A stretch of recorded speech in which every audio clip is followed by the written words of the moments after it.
আগামী 3 মাসের মধ্যে শিলচরে ক্যাপিটাল পয়েন্ট থেকে ন্যাশনাল হাইওয়ে পয়েন্ট পর্যন্ত প্রস্তাবিত ফ্লাইওভারের শিলান্যাস, প্রয়োজনে করা হবে উচ্ছেদ অভিযান বলে জানিয়েছেন মন্ত্রী কৌশিক রায়।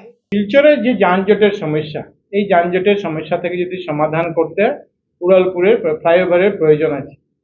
আমরা সঙ্গে কিছুদিন আগে যখন অগাস্ট মাসে মুখ্যমন্ত্রী মহাশয় এসেছিলেন, সেটা ডিপিআর, সেটা প্ল্যানিং যেটা ছিল সেটা ডিসি অফিসে দেখানো হয়েছিল। পরবর্তীতে কিছুদিন আগে আমি এবং আমার সতীর্থ মন্ত্রী কৃষ্ণেন্দু পাল দুজনে আমাদের শিলচরের উধারবন্দের বিধায়ক মহাশয়রা উপস্থিত ছিলেন জেলা শাসকের কার্যালয়ে।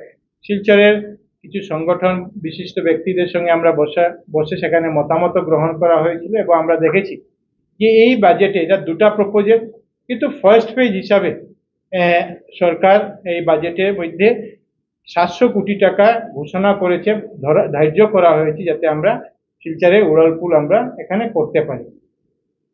আগামী খুব কম সময়ের মধ্যে, কম সময় বলতে কালকে পরশু নয়, কারণ মুখ্যমন্ত্রী 18 তারিখ আসবেন, আপনারা আবার জিজ্ঞাসা করবেন 18 তারিখ শিলান্যাস হবে কিনা।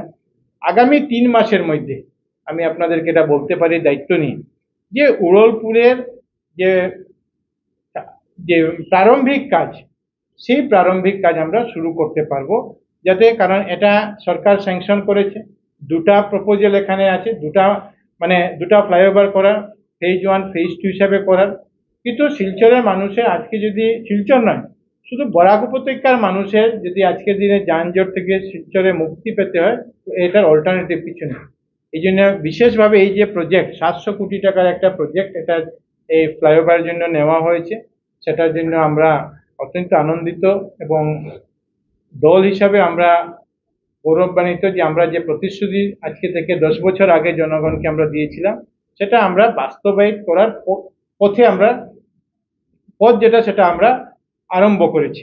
নিউজটি লাইক, কমেন্ট এবং শেয়ার করা অবশ্যই ভুলবেন না। সাথে সাথে নর্থ ইস্ট আপডেটের ফেসবুক পেজটিকে লাইক করবেন এবং নর্থ ইস্ট আপডেটের ইউটিউব পেজটিকে সাবস্ক্রাইব করা ভুলবেন না। দেখতে থাকুন নর্থ ইস্ট আপডেট, নির্ভীক, নিরপেক্ষ, নিরন্তর।